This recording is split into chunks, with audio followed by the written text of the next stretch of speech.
Olá pessoal, sou o Coronel Zay, estamos aqui no podcast NoQAP, Mídia Produções Ribeirão Preto.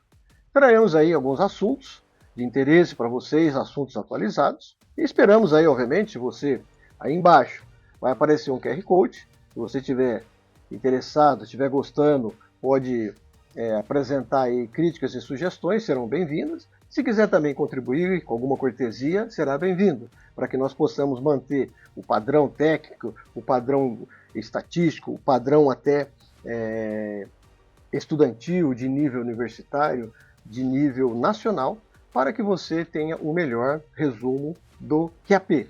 Esperamos que você também esteja no QRV, né? Esteja à disposição. Então essa cortesia, obviamente, é o QSJ. Quem puder contribuir será muito bem-vindo.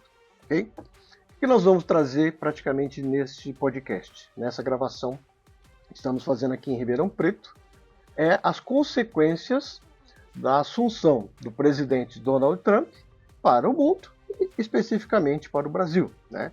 Então nós sabemos que o presidente Donald Trump é um presidente conservador, é um presidente de direita, diferente do anterior John Biden, que era um presidente de esquerda, né? Um presidente praticamente que não comulgava muito com as ideias conservadoras. O Brasil, na sua essência, ele é conservador, né? Bem que nós temos aí algumas lideranças que querem fazer mudanças radicais no país, mas a grande maioria das pessoas, inclusive a quantidade de pessoas idosas, são, a maior parte, conservadores. Então nós vamos verificar o que, em pouco tempo, em questão de minutos ou em questões de segundos da assunção do presidente, os decretos, né, as determinações, as ordens administrativas que ele assinou, baixando para fins de relacionamento dentro do país e consequências para o mundo e essencialmente para o nosso Brasil. Okay? Então, primeira coisa que causou até espécie, causou estranheza, é a saída dele da Organização Mundial de Saúde, a OMS. Né? A Organização Mundial de Saúde, ela sede em Genebra, né?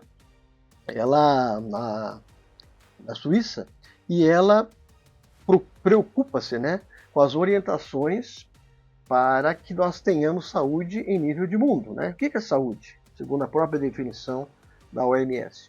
Saúde é um estado de completo bem-estar físico, mental e social, não meramente ausência de enfermidade. Então a pessoa, para ter saúde, ela tem que estar fisicamente bem, psiquicamente bem e socialmente bem. Não é fácil, né? Tá, esses três níveis. E alguns ainda acrescentam a espiritualidade. Ela tem que estar bem espiritualmente, né? Tem que estar religado, né? Religião, religar com o grande arquiteto, religação com Deus. Né? E aí há o Tedros Adhanom, que é um biólogo, o presidente, né, da OMS. Obviamente ele não deve ter gostado nada da saída dos Estados Unidos da OMS, que é um dos países, ou o país que mais contribui para a prevenção de doenças no Brasil, no mundo, né? E em consequência no Brasil também, que nós fazemos parte da Organização Mundial de Saúde. Essa Organização Mundial de Saúde é digamos, uma repartição, uma parcela da ONU, Organização das Nações Unidas, né? Que tem sede em Nova York. Ela foi fundada, a ONU, em 1945, logo após a Segunda Guerra Mundial. Então nós tivemos a Primeira Guerra Mundial, de 1914 a 1918, e a Segunda Guerra Mundial, de 1939 a 1945. Com o fim da Segunda Guerra Mundial, o mundo pensou: o que está acontecendo, o que nós podemos criar, o que nós podemos materializar para evitar abuso da dignidade das pessoas. Né? Dignidade é a honra subjetiva, é o valor que a pessoa tem em si mesma. Então, preservar essa dignidade, preservar essa honra subjetiva de cada indivíduo. E aí criou-se a ONU. E com a compartimentação de assuntos, em consequência da criação da ONU em 1945, criou-se a OMS. E lá tem o seu presidente, que procura orientações, né, ou procura fazer orientações, determinar orientações, não tem caráter vinculativo, em nível de mundo, para a prevenção de doenças, estado de completo bem-estar físico, mental e social. Isso é a saúde.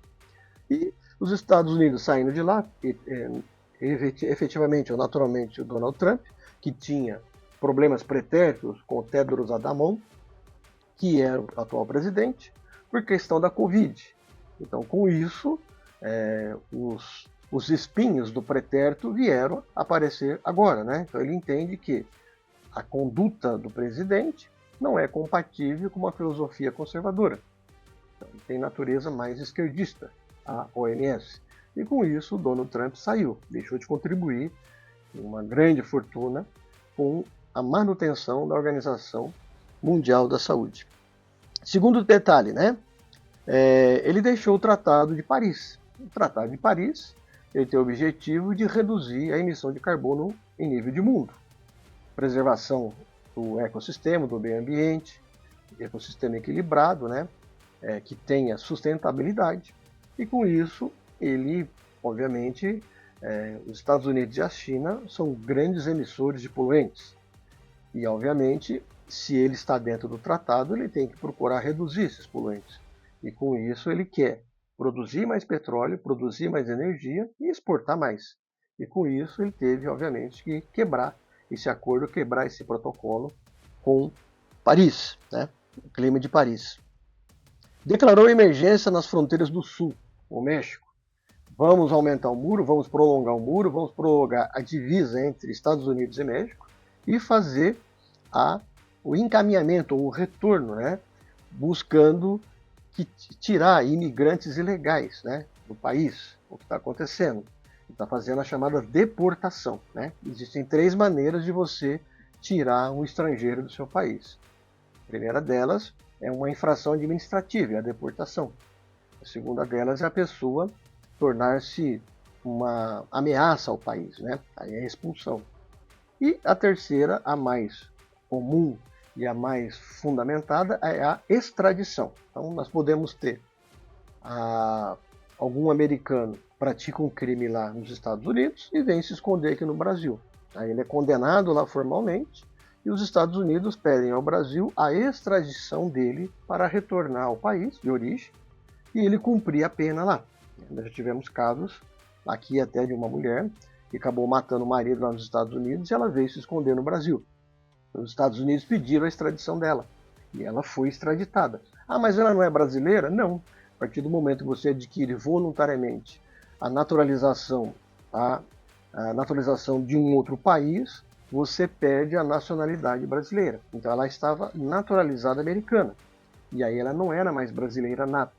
E com isso ela foi extraditada, né? Então, extradição depende do processo judicial, a deportação, infrações administrativas e a expulsão, aquele que também pode se tornar uma ameaça ao país. No caso de expulsão, é feita obviamente pelo Ministério das Relações Exteriores, da Justiça e a Polícia Federal.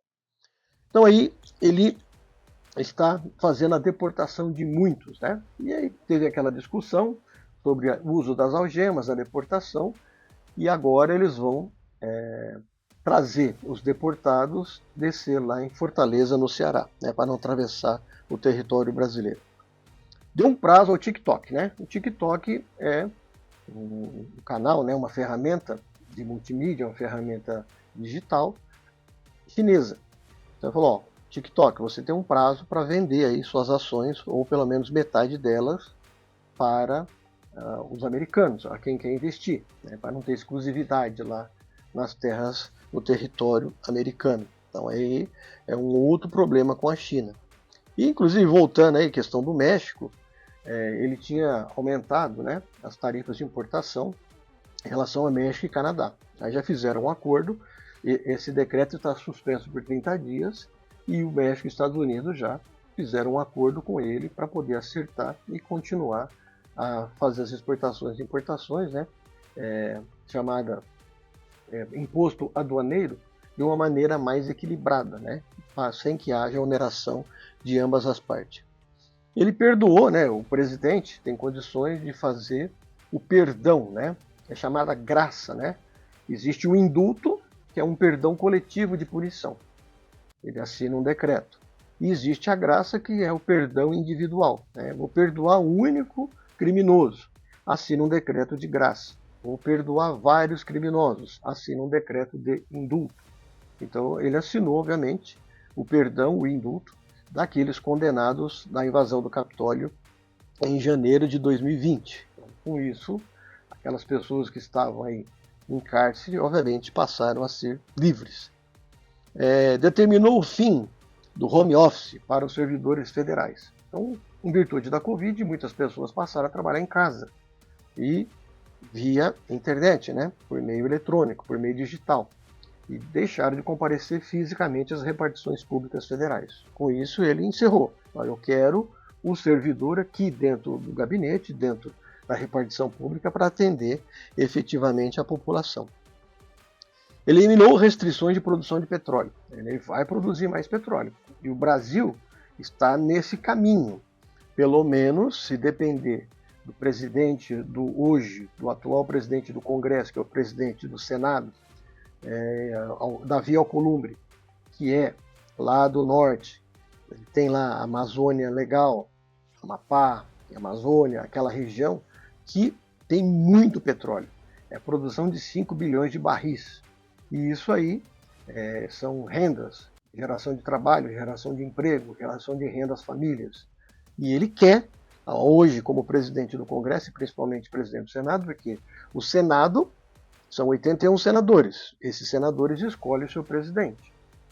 Os deputados federais, a Câmara dos Deputados Federais escolhe o seu presidente, que também escolheu. E com isso, o Hugo Mota. Nós temos novos presidentes. O Hugo Mota, presidente da Câmara dos Deputados Federais, dos 513 deputados federais, e o Davi Alcolumbre, presidente do Senado dos 81. Quando as duas casas estão reunidas juntos, aí é chamado de Congresso. Então, o Congresso Nacional é bicameral. Tem duas câmaras. A Câmara dos Deputados Federais, 503 deputados, e a Câmara dos Senadores, 81. E o presidente do Congresso, quando os dois se reúnem juntos, que é o chamado Congresso Nacional, é ele, Davi Alcolumbre, que é o presidente do Senado. Então, com isso, a força política dele é muito grande hoje e, com certeza, vai influenciar o presidente para a liberação, para que seja o IBAMA e o Ministério respectivo autorize a exploração de petróleo na Amazônia Legal. Qualificou os cartéis de drogas como organizações terroristas. Isso é muito importante.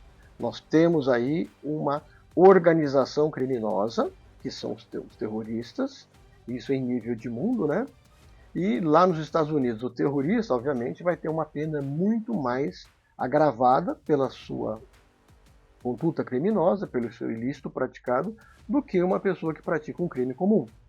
Semelhante às condutas terroristas dos Estados Unidos, nós temos aqui os crimes hediondos, né? Então existe a Lei 8.072 de 90, que tipifica os crimes hediondos, né? O latrocínio, que é o roubo seguido de morte. Nós temos o feminicídio, infelizmente, com altos índices de feminicídio no país, né? Que é um crime também hediondo. E muitos outros, né? Com isso, o crime hediondo no Brasil é tratado de forma diferenciada, com o rigor maior da lei. E o crime de terrorismo nos Estados Unidos, idem, né? É tratado com maior rigor. Cumprimento da pena em regra, regime fechado, benefício nenhum, visitação, etc, etc. Inclusive, ele tem mandado aí já alguns deportados para o presídio de Guantánamo, em Cuba, né? Então, o Donald Trump está realmente revolucionando. E com isso, o Brasil, na minha opinião, deveria se espelhar nas boas práticas realizadas pelo maior país do mundo, né? Maior PIB do mundo, e melhorar a sua qualidade de relacionamento interno e externo, para que nós possamos, obviamente, progredir e caminhar em frente e ser uma grande nação, semelhante aos Estados Unidos da América. É isso.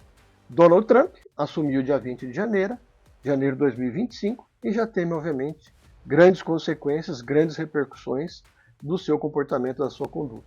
Agora, no momento, ele está, obviamente, em disputa com a União Europeia, que são 27 países, né, da União Europeia, e também com a China, que é, depois dos Estados Unidos, praticamente a maior potência de exportação do mundo, né? Então, 1,5 bilhão de habitantes, tem muita mão de obra, por isso que os produtos da China são baratos. As pessoas lá não têm salário mínimo, né? Às vezes trabalha pelo almoço ou pela janta do dia. É isso. Donald Trump, Estados Unidos, janeiro de 2025. Importante refletir sobre isso. Por enquanto, muito obrigado e que Deus ilumine a todos.